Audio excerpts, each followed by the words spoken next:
शादी में आई चुड़ैल।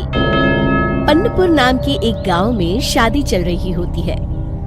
वाह, मजा आ गया फूफा जी। शादी में क्या खाना बना है? बाराती तो उंगलियां चाटते रह जाएंगे। हाँ, तुमने सही कहा। पनीर की सब्जी का तो कोई जवाब ही नहीं। दूसरी तरफ पंडित जी फेरों की तैयारी कर रहे होते हैं कि तभी वहाँ एक चुड़ैल आ जाती है। अरे मर गया रे, ये चुड़ैल यहाँ क्या कर रही है? अरे दिवाकर जी, ये आपकी कौन सी रिश्तेदार है? अरे मुझे क्या पता। क्या भाग्यवान, कहीं ये तुम्हारे मायके से तो नहीं आई है?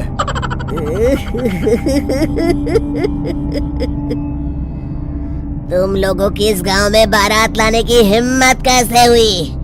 मेरे रहते इस गांव में किसी की शादी नहीं हो सकती। अब तुम लोग देखो मैं क्या करती हूँ। अरे मर गया रे, मैंने सुना है ये जबान की पक्की है। भागो रे भागो, वरना ये चुड़ैल किसी को नहीं छोड़ेगी। हाँ, तुम सही कहते हो मोहन भाई। यहाँ से भाग लेने में ही हम सबकी भलाई है। देखते ही देखते शादी के मंडप में भगदड़ मच जाती है और चुड़ैल सब कुछ उजाड़ कर रख देती है। फिर एक दिन मोहन की शादी तय हो जाती है। अरे भाई, अगले हफ्ते मेरी शादी तय हो गई है, लेकिन इस चुड़ैल की दहशत के मारे तो मेरे हाथ पैर कांप रहे हैं। अरे मोहन, तुम्हारा दिमाग तो खराब नहीं हो गया?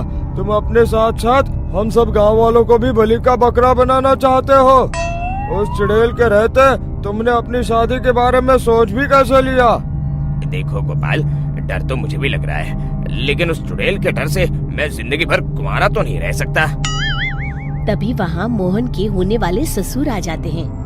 अरे ससुर जी आप? देखो, अब तक मैं तुम्हारा ससुर बना नहीं हूँ और शायद बनूंगा भी नहीं। ये आप क्या कह रहे हैं? मैंने तो शादी का कोड भी सिलवा लिया है। मैं अपनी बेटी की शादी किसी अच्छे गांव में कराना चाहता हूँ। तुम्हारा गांव तो भूतिया गांव है। मैं तो क्या, अब तो कोई भी अपनी लड़की इस गांव वालों को नहीं देगा। इस तरह चुड़ैल के डर से उस गांव में किसी की भी शादी नहीं हो पाती।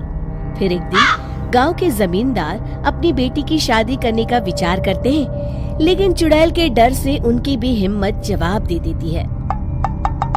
अगर मेरी बेटी की शादी तय समय से नहीं हुई तो मेरी नाक कट जाएगी। मुझे कुछ करना ही होगा। एक सलाहकार के कहने पर जमींदार काशी से एक बहुत ही नामी तांत्रिक को अपने घर बुलवाते हैं, जो भूत चुड़ैल को पकड़ने में माहिर माना जाता था।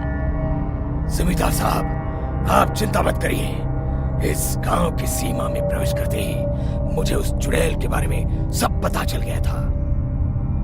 आप उसे जल्दी से जल्दी कैद कर लीजिए ताकि मैं अपनी बेटी की शादी कर सकूं। जब वो चुड़ैल एक इंसान थी, तब ठीक उसकी शादी करने वाले दिन ही उसकी और उसके होने वाले पति की एक दुर्घटना में मौत हो गई थी। उसका होने वाला पति आज भी भूत बनकर जंगल में भटकता है। इसलिए जब तक चुड़ैल की शादी नहीं हो जाएगी, वो किसी और की भी शादी नहीं होने देगी। ये आप क्या कह रहे हैं?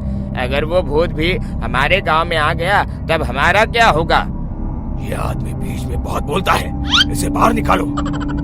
उसके बाद तांत्रिक बताते हैं कि अगर उस भूत के साथ चुड़ैल की शादी करा दी जाए तो वो चुड़ैल हमेशा हमेशा के लिए उस गांव को छोड़कर चली जाएगी।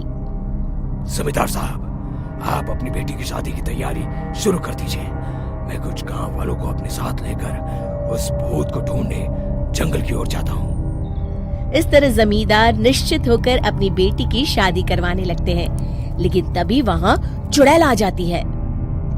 मैंने तुम गांव वालों को समझाया था ना कि इस गांव में कभी कोई शादी नहीं करेगा।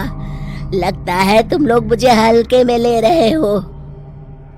चुड़ैल जमींदार की बेटी को उठा लेती है।